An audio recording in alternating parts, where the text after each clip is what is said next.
और लोकसभा में आज मोदी सरकार वक्फ संशोधन विधेयक पेश करने जा रही है। दोपहर 12 बजे संसदीय कार्य मंत्री किरेन रिजिजू इस बिल को लोकसभा में पेश करेंगे। विधेयक पर चर्चा के लिए 8 घंटे का समय रखा गया है, लेकिन सरकार ने कहा है कि अगर सदन की सहमति होगी तो चर्चा का वक्त बढ़ाया भी जा सकता है। सरकार की तरफ से आज ही चर्चा का जवाब भी दिया जाएगा। इस बीच बीजेपी ने अपने सभी सांसदों को 3 लाइन की व्हिप जारी करके आज सदन में मौजूद रहने के लिए कहा है। इसी तरह से टीडीपी और जेडीयू ने भी अपने सांसदों को व्हिप जारी किया है। कांग्रेस ने भी विरोध के सुर कड़े रखने के लिए अपने सांसदों को सदन में रहने का निर्देश दिया है। कांग्रेस ने सुबह 9:30 बजे अपने सांसदों की बैठक बुलाई है और इस बैठक को लोकसभा में नेता विपक्ष राहुल गांधी संबोधित करेंगे। एनडीए के सभी सहयोगी दलों ने एक सुर में बिल का समर्थन किया है। नीतीश कुमार की जेडीयू, चंद्रबाबू नायडू की टीडीपी, चिराग पासवान की एलजेपी और जीतन राम मांझी की हमने खुलेआम बिल का समर्थन करके विपक्ष का प्लान फेल कर दिया। इस बिल को पिछले साल 8 अगस्त को संसद में पेश किया गया था, जहां से इसे जेपीसी में भेजा गया था।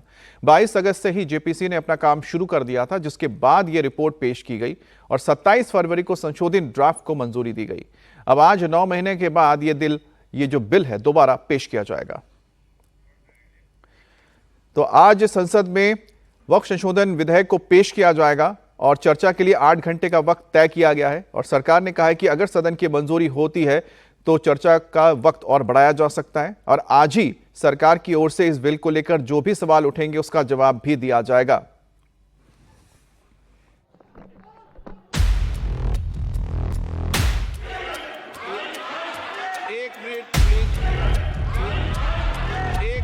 हर पॉलिटिकल पार्टी को अपना मत रखने का अधिकार है और देश सुनना चाहता है कि किस पॉलिटिकल पार्टी वक्फ अमेंडमेंट बिल में क्या पोजीशन रखता है।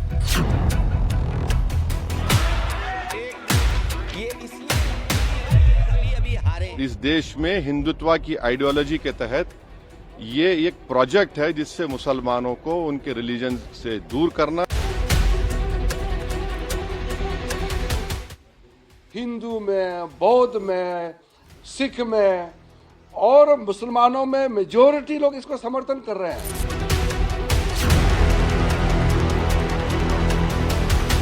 भारतीय जनता पार्टी किससे क्या कहलवा दे, किससे क्या करवा दे, ये भारतीय जनता पार्टी का कमाल है।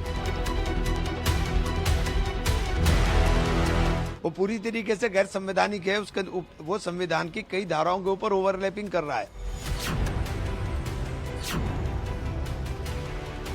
हिंदू एंडोमेंट बोर्ड में कोई नॉन हिंदू मेंबर नहीं बन सकता, तो यहां पर आप नॉन मुस्लिम को क्यों बना रहे हैं?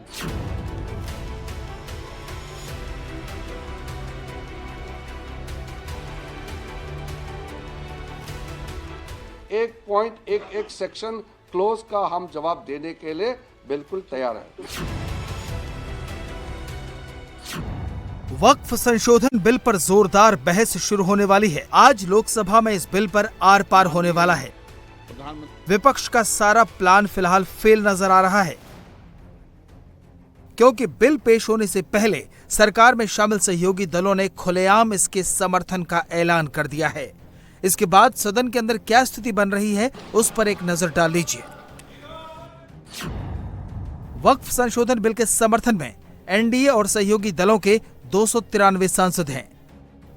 इसके खिलाफ इंडी गठबंधन समेत दूसरे दलों के 239 ही सांसद हैं। वहीं जगन की पार्टी के 4 सांसदों समेत 10 सांसद अभी सस्पेंस की स्थिति में हैं। उन्होंने पत्ते नहीं खोले। मोदी सरकार 8 अगस्त 2024 को ये बिल लोकसभा में लेकर आई थी, लेकिन उस वक्त इसे जेपीसी में भेज दिया गया और अब जेपीसी की रिपोर्ट आने के बाद आज इस ऐतिहासिक बिल को पेश करने का वक्त आ गया है। ये मोदी सरकार का एक और बड़ा वादा है, जिसके पूरा होने का समय आ गया है।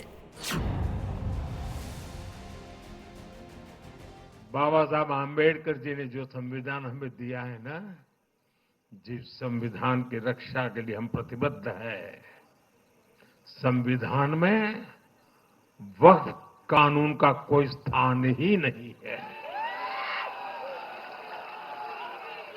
लेकिन फिर भी कांग्रेस ने तुष्टीकरण के लिए वक्फ बोर्ड जैसी व्यवस्था पैदा कर दी। ये इसलिए किया गया ताकि कांग्रेस के परिवार का वोट बैंक बढ़ सके। सच्ची पंथ निरपेक्षता को कांग्रेस ने एक तरह से मृत्यु दंड देने की कोशिश की है। इस बिल को लेकर सरकार के साथ खड़ी पार्टियों ने खुलेआम अपने समर्थन का ऐलान करके विरोधियों को चौंका दिया है। हमारे नेता नीतीश कुमार पिछले 19 साल से बिहार में काम कर रहे हैं।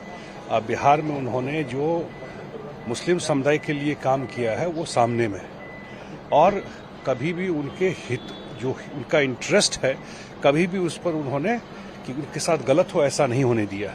वक्फ बिल कोई पहली बार नहीं आ रहा है, पहले भी ये बिल आ चुका है 2013 में, उसमें अमेंडमेंट हो चुका और उसमें ये जरूर हम लोग की तरफ से है कि भाई रिट्रोस्पेक्टिव नहीं हो, अगर पास्ट में कोई बात है तो उसको उस पर कोई आंच नहीं आए।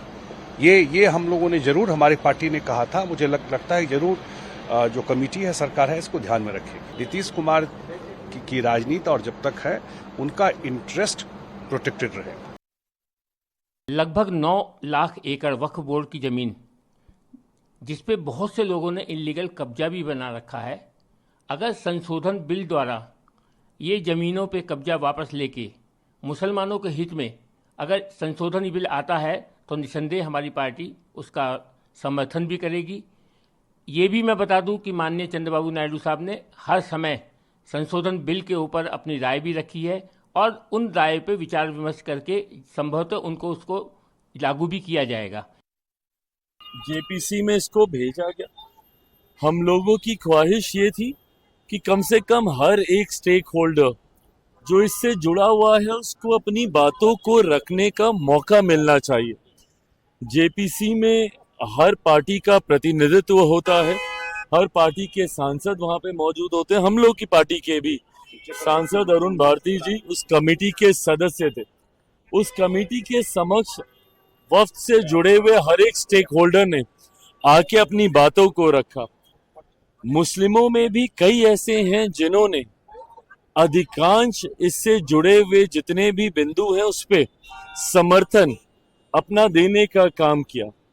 हम लोगों ने शुरू से इस बात को स्पष्ट करके रखा था कि कमेटी की जो रिपोर्ट आएगी लोक जनशक्ति पार्टी रामविलास उसका समर्थन करेगी। वक्फ बिल आ रहा है, वक्फ बिल में जो मुट्ठी भर लोग हैं जिनका से है, बड़े लोग हैं जिसको हम लोग कहते हैं D4 डेवलप्ड 4, वही लोग इसका विरोध कर रहे हैं जिनकी संख्या 10-20% है मुसलमानों में। बाकी मुसलमान जो हैं उनके हित में है कि उनके जमीन जो दूसरे लोग कब्जा किए हुए हैं और क्या क्या काम कर रहे हैं, बिजनेस कर रहे हैं देश में विदेश में, उन लोगों से जमीन ले करके बाकी जो छोटे अल्पसंख्यक के लोग हैं उनमें उसको वितरण किया जाएगा, उनके लाभ के लिए काम किया जाएगा। चिकित्सालय खोला जाएगा, स्कूल खोला जाएगा, टेक्निकल कॉलेज खोला जाएगा। इस तरह से माइनॉरिटी के विकास के लिए हो रहा है। इस बिल को लेकर जेपीसी में कई महीनों तक माथापच्ची हुई। मुस्लिम संगठनों के साथ साथ सभी राजनीतिक दलों ने अपने अपने सुझाव रखे। कई संगठनों ने सड़क पर उतरकर बिल के खिलाफ माहौल भी बनाया। लेकिन अब जब विरोधियों का प्लान फेल हो रहा है तो वो बीजेपी की सहयोगी पार्टियों को डराने पर उतर आए हैं। वक्फ बाय यूजर सरकार निकाल रही है। हिंदू धर्म में mud by user, temple by user allowed है, तो यहां पर क्यों अलाउ नहीं कर रहे आप? हिंदू एंडोमेंट बोर्ड में कोई नॉन हिंदू मेंबर नहीं बन सकता, तो यहां पर आप नॉन मुस्लिम को क्यों बना रहे हैं? तीसरी बात यह है कि एंडोमेंट का जो ट्राइब्यूनल है उसका डिसीजन के खिलाफ आप रिव्यू डालते हैं, यहां पर आप कह रहे हैं कि उसको अपील करेंगे। ये वक्फ बिल अनकॉन्स्टिट्यूशनल है। ये वक्फ बिल आर्टिकल 14, आर्टिकल 25, 26, 29 का ग्रेव वायलेशन है। ये वक्फ बिल नहीं है बल्कि ये वक्फ बर्बाद बिल है। ये हर पॉलिटिकल पार्टी को अपना मत रखने का अधिकार है और देश सुनना चाहता है कि किस पॉलिटिकल पार्टी वक्फ अमेंडमेंट बिल में क्या पोजीशन रखता है। ये सुनना चाहती है। 8 घंटे चर्चा का समय दिया है जिसको बढ़ाया जा सकता है, लेकिन हाउस का सेंस लेकर के। ये पूरा देश साथ में है। ये तो कुछ पॉलिटिकल पार्टी, कांग्रेस पार्टी और कुछ लोग दबाव में वोट बैंक राजनीति की वजह से विरोध करने का नाटक कर रहे हैं। अब देखिए पूरे चर्च काउंसिल, हिंदुस्तान के अंदर में जितना चर्च काउंसिल है, ईसाई कम्युनिटी, क्रिश्चियन कम्युनिटी खुल करके समर्थन कर रहे हैं। हिंदू में, बौद्ध में, सिख में और मुसलमानों में मेजोरिटी लोग इसको समर्थन कर रहे हैं। अगर बिल में बोलने के लिए कुछ नहीं है तो बहाना बना करके टाइम का बिजनेस एडवाइजरी कमेटी का बहाना बना करके वॉकआउट करने का ये सब मत कीजिए। जो समय तय किया गया है खुलकर बोलिए, हम सुनना चाहता हूं और एक एक पॉइंट, एक एक सेक्शन क्लोज का हम जवाब देने के लिए बिल्कुल तैयार है। लोकसभा में बिल का पास होना करीब करीब तय माना जा रहा है। इसी तरह अगर राज्यसभा की बात करें तो ऊपरी सदन में इस वक्त 236 सांसद हैं। बीजेपी के अपने 98 सांसद हैं। सहयोगियों को जोड़ दें तो उनकी संख्या 115 पहुंच जाती है।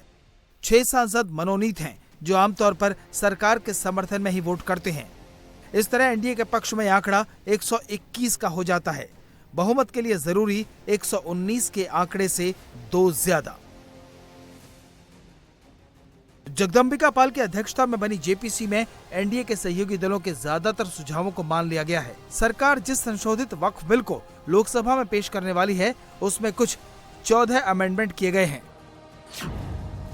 इस बिल के क्लॉज 3 में कहा गया है कि वक्फ संशोधन बिल 2024 के लागू होने से पहले जो प्रॉपर्टी वक्फ बोर्ड की है वो उसी की रहेगी, लेकिन अगर कोई सरकारी जमीन है या सरकार का उसमें हिस्सा है तो वो जमीन ऑटोमेटिक तौर पर वक्फ की नहीं होगी। वक्फ को प्रॉपर्टी दान में देने वाला व्यक्ति कम से कम 5 साल का प्रैक्टिसिंग मुस्लिम हो, यानी वो 5 साल से इस्लाम धर्म का पालन कर रहा हो। प्रॉपर्टी सिर्फ उसी के नाम हो और उस पर कोई विवाद ना हो।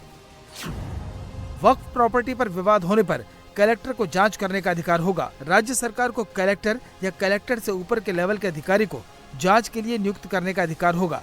उसे डेजिग्नेटेड अफसर कहा जाएगा। मुतवल्ली को 6 महीने के अंदर वक्फ प्रॉपर्टी की जानकारी पोर्टल पर देनी होगी। कलेक्टर इस समय को बढ़ा सकता है अगर वो देरी की वजह से संतुष्ट हो। पूरे देश में हमने पूरी कमेटी को लेकर टूर किया। लखनऊ आए, पटना गए, कलकत्ता गए, भुवनेश्वर या हम गुवाहाटी, चेन्नई, बेंगलोर, हैदराबाद, अहमदाबाद, मुंबई, और इसके बाद भी एक लगातार गुमराह किया जा रहा है। वक्फ बिल पर जेपीसी के चेयरमैन जगदम्बिका पाल साफ कर चुके हैं कि इसे लेकर हर पक्ष की राय ली गई है। यही वजह है कि एनडीए के सहयोगी दल ताल ठोक कर इस बिल का समर्थन कर रहे हैं। हमारी पार्टी शिवसेना वक्फ अमेंडमेंट बिल को जो विधेयक आ रहा है उसको हम लोग सपोर्ट कर रहे हैं। पक्ष सिर्फ वोटों की राजनीति खेलने के लिए इसी तरह का आवाज़ कर रहे हैं, लोगों को भड़का रहे हैं। वक्फ अमेंडमेंट बिल आने से जो माइनॉरिटीज़ है, जो गरीब मुस्लिम है, उनकी डेवलपमेंट होने वाली है। उनके ज़िंदगी में एक नया प्रकाश पड़ने वाला है। इसमें गरीब मुसलमान बच्चों का फ़ायदा होने वाला है। और ये विपक्ष के जो लोग अपोज कर रहे हैं सिर्फ वोटों की राजनीति खेल रहे हैं। बहुत सी वक्फ प्रॉपर्टी यही राजनीतिक लोगों ने हड़प की है। दूसरे फेथ से उससे ट्रांसपेरेंसी आएगी। अगर दूसरे फेथ से कोई मेंबर बन जाता है तो उसमें अपने दरवाजे खुले रखने पड़ते हैं ना। अब ओवैसी साहब और वो सारे लोग कांग्रेस वाले सोचते हैं कि इनको स्टीरियोटाइप मुसलमान बना दें। इस्लाम में ऐसा कोई नहीं है, वो हमारा बड़ा भाई है। क्या है, कोई बात नहीं। एक अमेंडमेंट प्रपोज करा था कि एक मेंबर वो भी होना चाहिए जिसको इस्लाम की स्पेशलाइज्ड नॉलेज हो, मतलब वो उसकी फिक को जानता हो, रिलीजन को जानता हो, उसकी हदीस को जानता हो, कुरान को जानता हो, तो उसको नॉलेज हो तो सो दैट वो भी कंट्रीब्यूशन इसके लिए कर सके। मुसलमान को डराने की क्या जरूरत है? उसको भी मेन स्ट्रीम में आने दीजिए। मुसलमान को मेन स्ट्रीम में आने से ये रोकते हैं, वो चाहते हैं वोट बैंक की रहे। मुसलमान चाहता है हम स्टार्टअप स्टैंड अप के जरिए देश के वजीर आजम का हाथ बटाएं, वहाँ विकसित भारत में हम हिस्सेदार बने। अब आप ये समझ लीजिए कि वक्फ संशोधन बिल का मतलब क्या है। जेपीसी के बाद इसमें क्या बदलाव हुआ जिससे कि सहयोगी दल खुलकर साथ देने लगे। दरअसल वक्फ संशोधन बिल का जो ओरिजिनल ड्राफ्ट था उसके हिसाब से कानून रेट्रोस्पेक्टिव इफेक्ट यानी पुरानी तारीख से लागू होना था, लेकिन अब ये कानून बिल पास होने की तारीख के बाद से ही लागू होगा। सूत्रों के मुताबिक ये संशोधन जेडीयू के कहने पर किया गया। इसके अलावा बिल के ओरिजिनल ड्राफ्ट के मुताबिक वक्फ प्रॉपर्टी के मुतवल्ली यानी आवेदनकर्ता को 6 महीने के भीतर संपत्ति की सारी जानकारी पोर्टल पर देनी थी। लेकिन अब संशोधन के मुताबिक कलेक्टर इस डिटेल को अपलोड करने की समय सीमा बढ़ा सकता है। पहले सेंट्रल वक्फ काउंसिल में मुस्लिम विद्वान की नियुक्ति की बात नहीं थी, लेकिन संशोधन के बाद अब इसमें एक इस्लामिक स्कॉलर को भी शामिल किया जाएगा। जेडी और टीडीपी के खुलकर सरकार के साथ आने के बाद बिल पास होने के लिए नंबर गेम की टेंशन खत्म हो गई है, लेकिन विपक्ष सहयोगियों को डर दिखाकर दूसरा तरीका अपना रहा है। इन लोगों को कुर्सी से प्यार है, इन लोगों की ना कोई विचारधारा है, ना कोई नीति है, ना कोई सिद्धांत है। इन लोगों को किसी मतलब नहीं है। आप जान रहे हैं स्वर्गीय रामविलास पासवान जी ने जो है इस्तीफा दिया था, गोधरा कांड जब हुआ था तो उसको लेकर के वो विचारधारा और नीति सिद्धांत की राजनीति करते थे। लेकिन आज के दौर में जो भी लोग हैं, केवल उन लोगों को कुर्सी से प्यार है और ना नीति, ना विचारधारा, ना देश के संविधान से कोई मतलब है, ना आरक्षण से मतलब है, केवल अपनी कुर्सी प्यारी है। आज मुसलमानों पर हमला है, कल ईसाइयों पर होगा, परसों सिखों पर होगा।